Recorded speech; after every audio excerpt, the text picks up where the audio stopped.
Let's talk football. What do you mean? Is there anything we even can talk about? Like, we're just Vikings fans. It's not very exciting, is it? Well, the Vikings are 4-0. What? No way. Yes, it was an odd game to watch. It was definitely tale of two halves. Absolutely. The definition of tale of two halves. But I feel like there were a couple other games between college and NFL that had similar things happen. Not quite to the Vikings extreme. It got hairy there. It definitely, my heart was pumping towards the end. But it's okay because the first part of the game, really most of the first half, up until that punt return that was muffed and then recovered by the Packers. Before then, the Vikings could do no wrong. Absolutely no wrong.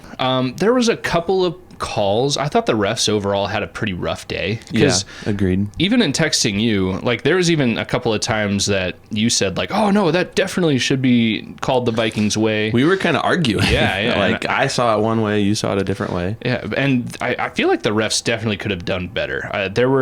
Most of the crazy blatant ones, like you can't really whine about the refs too much, but even some of the calls that went the Vikings way, I was thinking like, man, I don't really know. I don't see that. I see that going the other way. I think there was a touchdown. No, it was the play that the Packer caught the ball, had possession. His feet were in the end zone. So he had possession of the football while he was located in the end zone. Yes, the ball was technically not in the end zone, but that shouldn't matter. He was in the end zone. They called it not a touchdown, and I thought that should have been a touchdown for the Packers. I'm not an expert. I'm not an NFL referee. Maybe that's just me not knowing every part of the rule. But even now, like I still kind of weirded out. I think that should have been called a touchdown. They also brought Gene Steratore on the broadcast a few times, the rules analyst, and there was that play, and then there was also the play, I think it was in the third or fourth quarter, and it was an interception, and the Packers defensive back looked like maybe he bobbled it and maybe he didn't survive the ground, which if you're a receiver, that's definitely, I feel like had he been a wide receiver and not a defensive back, they would have looked at that more closely, but they didn't, and they ruled it an interception even though it shouldn't have been, and Gene Steratore even said that's not an interception. Yeah, that was another one, and granted, that was one that went against the Vikings, so of course we're going to sound like homers or whatever, right? Which we are. We're pure blood homers for the Vikings. That's there's no question about it. But that one specifically, still, I would need a very slow and detailed explanation, as if I'm a 5-year-old, for me to try to understand why that was actually an interception, because he was definitely bobbling it.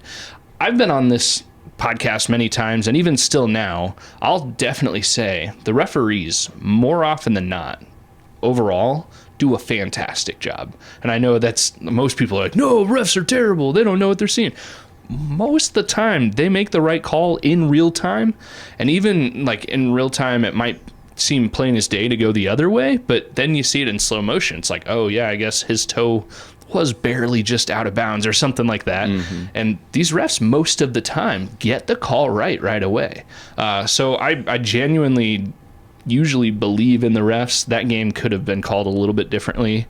However, I don't think the refs gave the comeback to the Packers. Other than that interception, which could have been huge, I think the Packers really did figure stuff out, and they did turn it around, and they made it a heck of a game. They sure did, yeah. And I don't know. It's hard for me. It's hard to fault the refs because the game happened so quickly, and you got a lot of talented players on both sides of the ball in that game. I don't know. There were definitely a lot of questionable things. I question like what's reviewable and what's not. You know, I think that's maybe something that the league has to look into, and I almost wonder if you make everything reviewable. Well, I think that's kind of what they tried to do a couple years ago when they made pass interference calls reviewable, but that was a mess, and they never figured that out. But then out of that came the eye in the sky, which I feel like that has made things better. I don't know. A little bit. I think they genuinely tried to do the right thing, and they try to do their best to be able to make the correct calls, even if they have to go to some eye in the sky in New York. I think the eye in the sky has made things more efficient, so it's not like 5 minutes and both teams are like oh, I'm not even sweating anymore. Like, are we going to continue playing football? What's Yeah. going on? There's one guy looking in this thing, that it's sped things up so that they can get back to playing the game regardless of what the call is.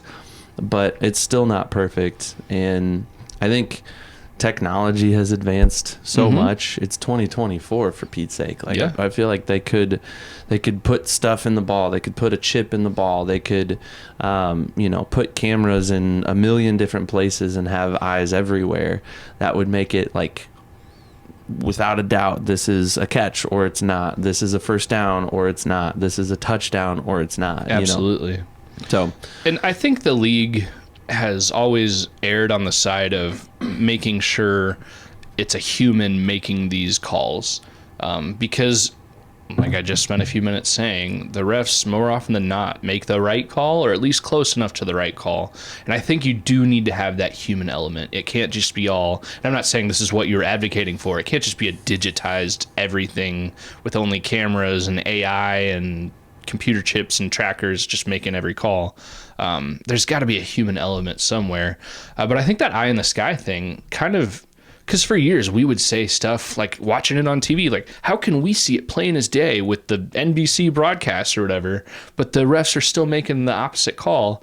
And I think the eye in the sky type deal is one thing they did to try to say, you know what, you're right. If you can see it on TV, it should be a common sense thing. Yep. Another thing you're seeing the last handful of years, those extra pylons, the like end zone type pylons, you're seeing that at like the first down mic.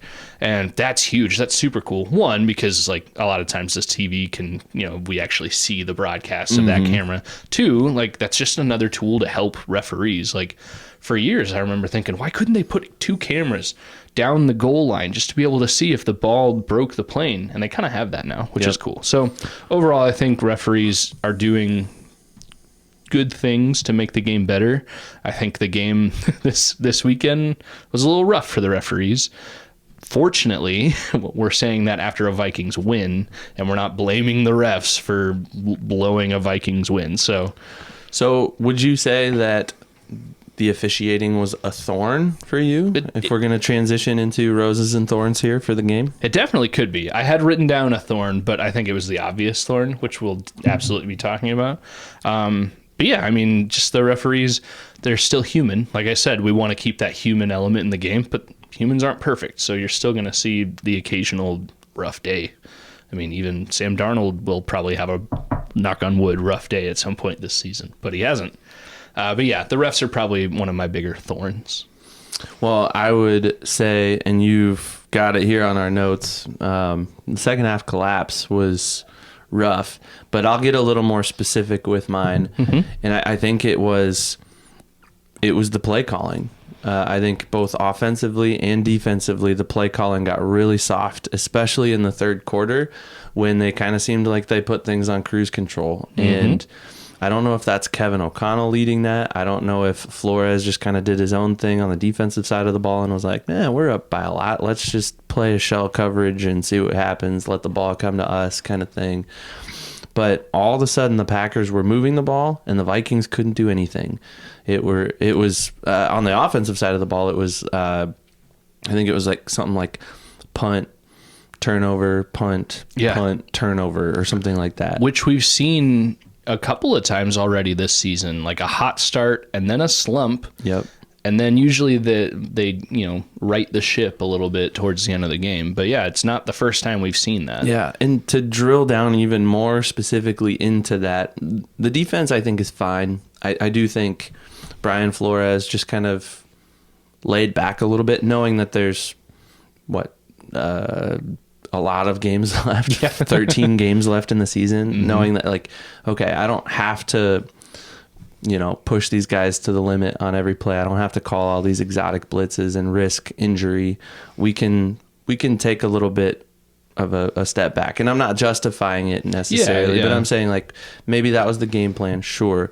But on the offensive side of the ball, to nitpick a little bit, there were obvious communication issues between Kevin O'Connell and Sam Darnold. There were multiple delay of games.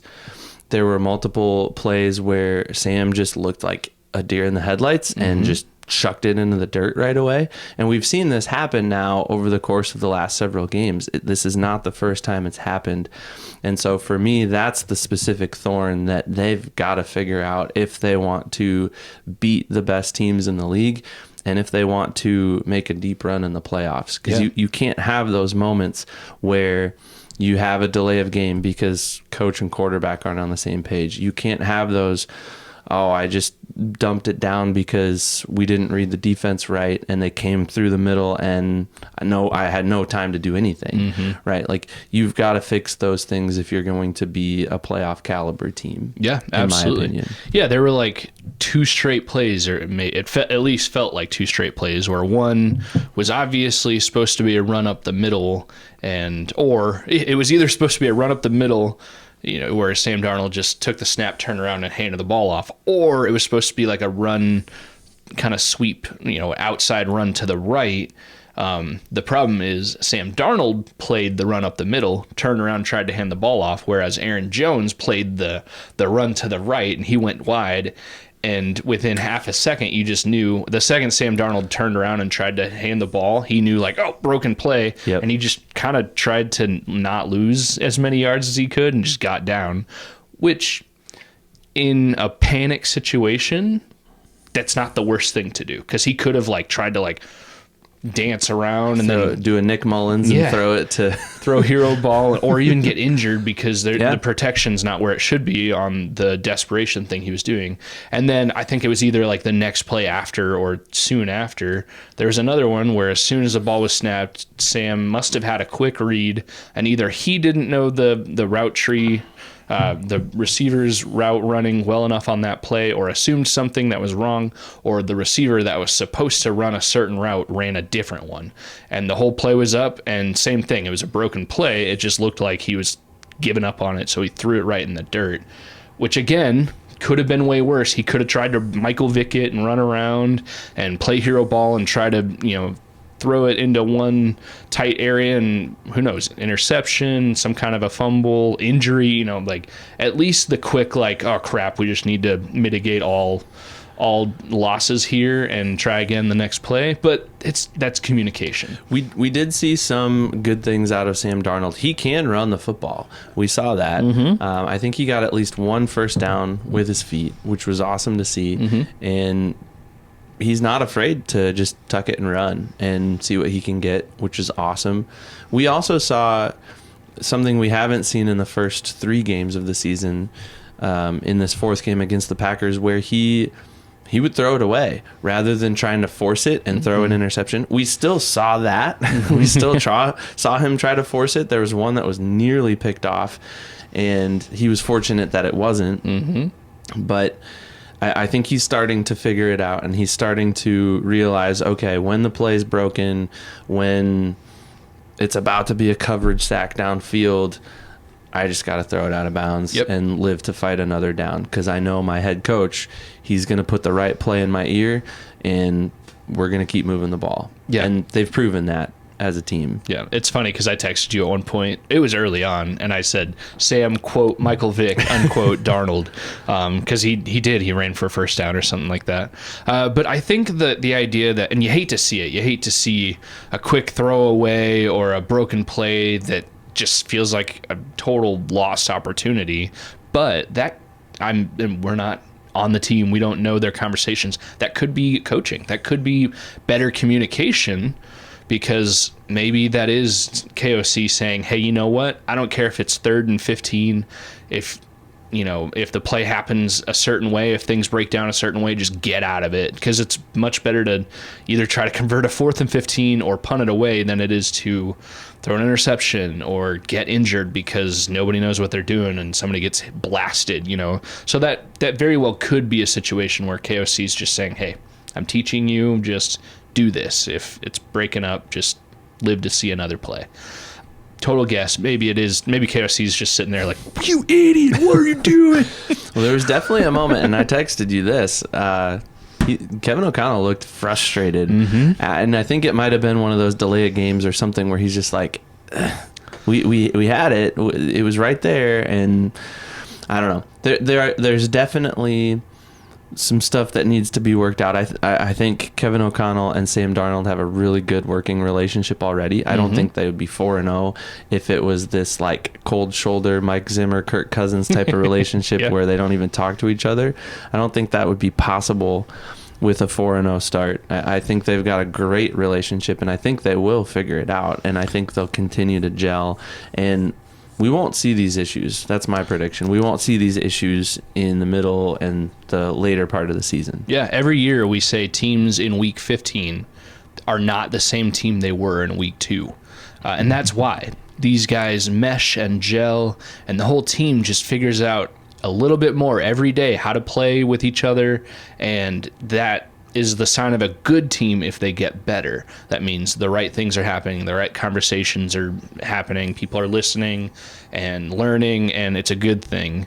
But all that to say, I feel like we've complained enough.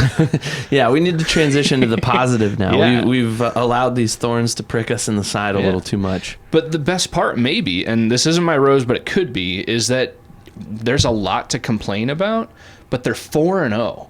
And nothing that we're complaining about is anything that is impossible to overcome. It's not like we're sitting here saying, well, yeah, we won, but our starting quarterback just blew his Achilles, so now we're on to Nick Mullins for the rest of the... Like, everything that we're complaining about can be fixed with coaching or fixed with a few conversations. Or with like TJ Hawkinson coming back from injury. Exactly. Or, which could happen this week, I think. And we kind of saw, because I said a few weeks ago, like, there is the possibility, I'm not predicting this, but there's a possibility where, I don't care who it is, if it's a Hall of Famer, if you add something different into a team that's already working well, could kind of mess up the mojo. But we just saw Jordan Addison come back after most of the season being gone. He played the first, half of the Giants game. Essentially, he's been out all season. He came back, and it was only good for the team. I mean, he had a rushing and receiving touchdown, and looked good. He was a positive injection for the team, which makes me think all the more that once TJ Hawkinson comes back, and at this point, I don't even care when he comes back. We don't need to rush him. No. Let him be 100% and not a second before that. And even if that was to say, like, for some crazy reason he misses the whole season, like, things are working okay. Josh Oliver got his 5th receiving touchdown of his career just this past week. Like, there are options at tight end. Johnny Munt got a touchdown too. Yeah. So it's like an Oprah episode. You get a touchdown and you get a touchdown. Exactly. But all that to say, like, this team, the bad stuff, you could see a route to where it's easily, or, it's workable, it's fixable, they can improve. The good stuff, obviously, it's already working. They're not 4-0 because of 10 lucky plays a game. Like, they're actually good. Like, Sam Darnold isn't just Nick Mullinsing it down the field and getting lucky every throw. You could argue that one touchdown to Justin Jefferson was kind of lucky because it just dropped in his breadbasket, but that's also a ballsy play to throw that ball, and for Justin Jefferson just to, like, let it come to him and then have the muscle to, like, complete the catch.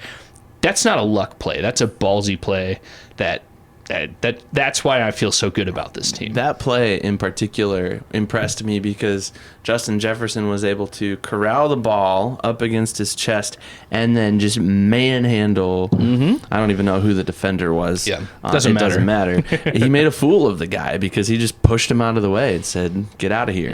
And that was awesome. And he knew it too, because Jets was fired up after that. Like, obviously, he just scored an NFL touchdown. Who wouldn't be fired up? But he was like, he hit, I think I saw it. I wish I would have remembered who tweeted it, but they tweeted the video of the catch and then the gritty, and they said that gritty was personal. Like, he did that gritty with some authority. Like, it's not just a quick little, like, oh yeah, we're all having fun and dancing around. Like, he perfected that gritty right there. So I think we've been circling around this, but what's your rose? All right, officially my rose, and I guess I've kind of said it already, is that this team is good.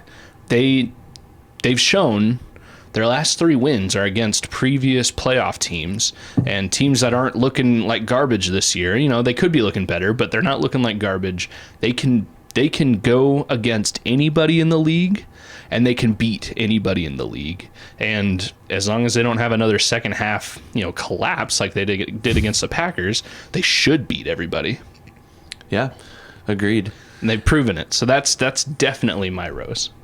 Yeah, I would say the rose for me was that first half. And it's the obvious answer. It's the gimme answer, but you don't get much better. Like I found myself, I was sitting on my couch in the basement, just like, I love this team. Mm-hmm. This team is so much fun to watch. I said that out loud. I'm just like, I'm down here by myself, just like hooting and hollering every time something good happens. And yeah, it was so much fun to watch. Yeah. It was so much fun to watch Sam Darnold just dominate, find the open guy. It was fun to watch the defense take the ball away and make fools of the Packers offense, which, by the way, I would like to point out too, because we didn't really talk about it, but everybody was talking about Jordan Love and how he wasn't 100%. Mm-hmm. It was pretty clear and obvious to me in the first half that he was struggling. Yeah.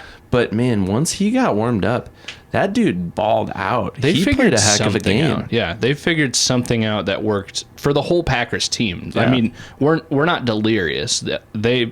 I think I even said if the football games were 62 minutes long, the Vikings might have lost that game. You know, the Packers are a good team, but I mean, not to rain on the first part of your point. Yeah, their Packers are good. Jordan Love. For a while, I was like, man, they need to take him out. He doesn't look good. I was thinking that.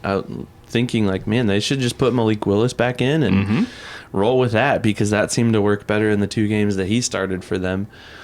But I don't know. That first half was so much fun to watch. It was so fun that I kind of like distracted myself. I, as a teacher, started grading some stuff while I was watching, and I wasn't like fully invested anymore, because I'm like, yeah, we're up 28-0. Not a true fan. I guess. I'm a true fan. I'm sorry. I shouldn't. And I don't mean to. I just took a shot of apple cider vinegar because you were wrong. I was wrong.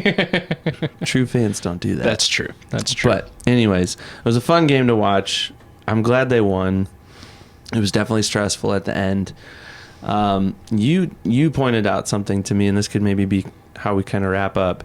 Bill Belichick was quoted this week saying the Vikings will have to learn how to play from behind if they're going to be successful this year. And that's an interesting point, because the Vikings have only played from behind for like 4 minutes or something, not even crazy like 3 that. something. And that was like the first. It was in the first quarter of the Giants game. Yeah, they were up 3-0, and then from then on, the Vikings have led in every minute of every game that they've played, or at least not trailed, because 0-0 tie. But yeah, it's crazy. Yeah, and that's the mark of a good team. But you would like to see that well-roundedness, to know like, oh crap, if the other team does get up to 2 touchdowns, to know like, all right, they're capable of turning this around and ultimately winning the game. I will say, and probably my last point of the Packer game, I loved when everybody in the world who was watching that game expected the Vikings late in the game, in the middle of this desperation thing, trying to close the game out and seal the victory. They had a drive where they probably, old school, should have just tried to run off as much clock as possible, and they passed like 5 straight times, one of them being a 17-yard completion to Justin Jefferson, which, because it worked, kind of jacks you up, and it makes you like love this team and love KOC.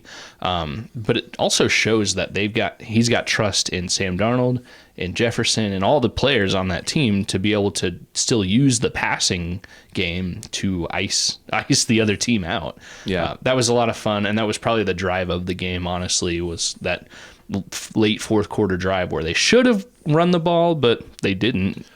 Well, and I think the way I'll kind of wrap this up is Kevin O'Connell, I think either on Monday or today. No, today's Monday. Today is Monday. Today was a really long day. It felt like 2 days. Either in his post-game presser or today, then, because he has a press conference every Monday too, he was quoted saying something along the lines of, this win means absolutely nothing. We got to get back to work. We've got to fix the things that we've got to fix. And I think he's fully aware of the things that they need to fix.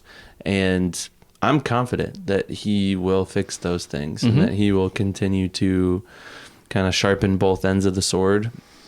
And this Vikings team could be really dangerous down the stretch. If they stay healthy, it's going to be fun to watch. It's kind of scary to think. I need to knock on wood for that one.